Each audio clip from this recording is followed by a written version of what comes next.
Hubungan Indonesia dan Malaysia tak selalu mulus. Negeri jiran tersebut memuat marah hampir semua warga Indonesia lantaran kerap mengklaim kekayaan budaya Indonesia sebagai kekayaan budaya mereka. Bukan itu saja, Indonesia juga masih sakit hati dengan klaim Malaysia atas Pulau Indonesia Sipadan dan Elgitan yang akhirnya dibawa ke pengadilan internasional.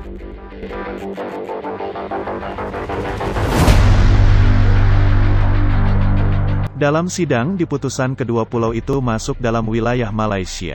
Terakhir, Malaysia juga mengklaim wilayah Ambalat sebagai miliknya. Indonesia yang tak mau kecolongan langsung mengerahkan armada tempurnya untuk menghalau kapal-kapal Malaysia yang coba bercokol di wilayah kaya gas dan minyak itu. Merasa tak mampu melawan secara militer, Malaysia mengajak Indonesia membawa kasus tersebut ke Mahkamah Internasional. Namun Indonesia dengan tegas menolak hal itu dan menganggap Ambalat bukan wilayah sengketa karena jelas berada di dalam wilayah NKRI.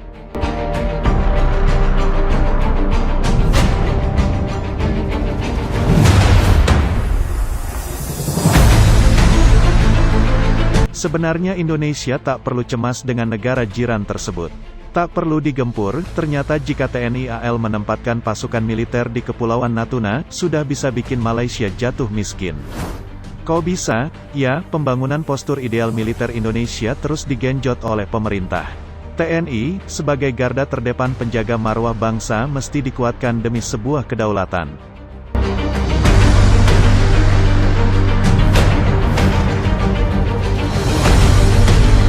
Sekarang postur kekuatan pertahanan itu sudah mulai nampak. Hanya satu tujuannya, demi jayanya Indonesia. Maka dari itu supaya tak gertak sambal saja dan menunjukkan jika Indonesia bakal tegas menindak setiap pelanggaran teritori, pemerintah sudah mengambil langkah-langkah strategis. Salah satunya mempersenjatai Pulau Natuna.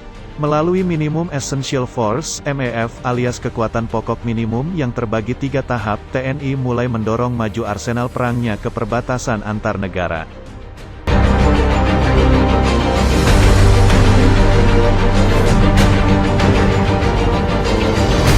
Yang paling kentara ialah perkuatan Pulau Natuna yang dihuni oleh batalion komposit yang berisi satuan pemukul dari TNI AD, TNI AL, TNI AU.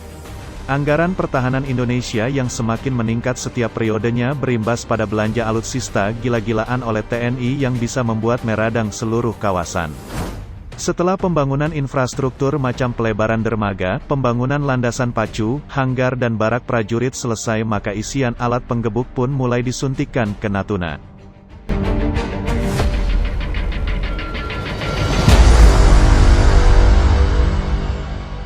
Dipastikan Natuna bakal diisi oleh unsur kapal selam alat utama sistem senjata, alutsista, yang ditempatkan di Natuna pun tak main-main.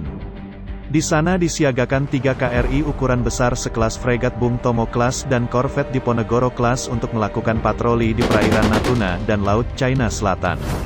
Terbaru tentunya korvet kelas Parhim TNI AL yang tanpa diduga ternyata ikutan nimbrung di Natuna. Sedianya juga akan ditempatkan kapal selam di Natuna untuk menanggulangi aspek peperangan bawah laut.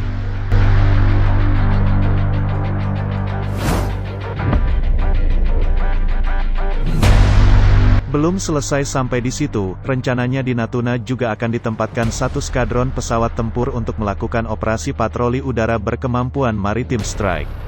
Pesawat tempurnya pun merupakan kelas Wahid macam F-16CD Block 52ID dan Sukhoi Su-27/30 milik TNI AU. Merasa masih kurang, tenang ada lagi penambahan pasukan elit 3 Matra milik TNI macam Marinir, Pashas serta Kostrad.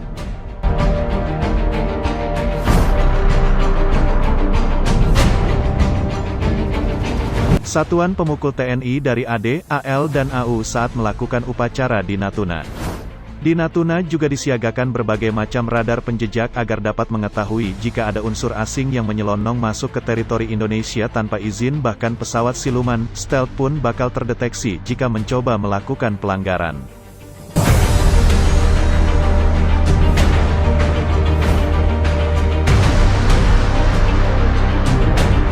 Perkuatan Natuna dimaksudkan sebagai unsur penangkal dengan jargon, gebuk duluan sebelum masuk, dalam artian cegah dulu jauh di luar sebelum masuk ke teritori Indonesia. Tentu dijadikannya Natuna sebagai pangkalan militer pemukul terdepan TNI di bagian utara Indonesia membuat banyak negara was-was. Salah satunya ialah Malaysia yang sudah panik bukan main karena kekuatan TNI di Natuna bisa membelah negara mereka menjadi dua bagian.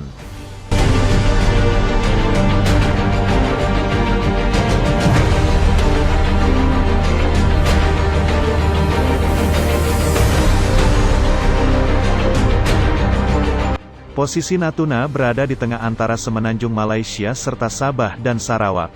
Maka mau tak mau jika ada pesawat atau kapal laut baik akan dan ke semenanjung Sabah dan Sarawak maka harus mendapat clearance dari pihak Indonesia.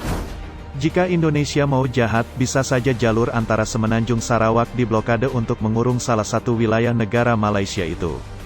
Hasilnya semua komoditas Malaysia akan mahal dan berimbas pada daya beli masyarakatnya, tinggal tunggu waktu saja negara itu bangkrut.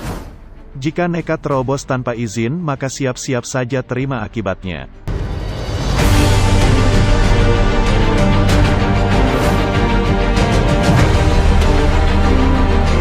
Perkuatan di Natuna masih terus berlanjut dan di sana nantinya akan ditempatkan peralatan tempur kelas 1 nan canggih milik TNI untuk menghadapi segala bentuk ancaman yang mengganggu kedaulatan Indonesia.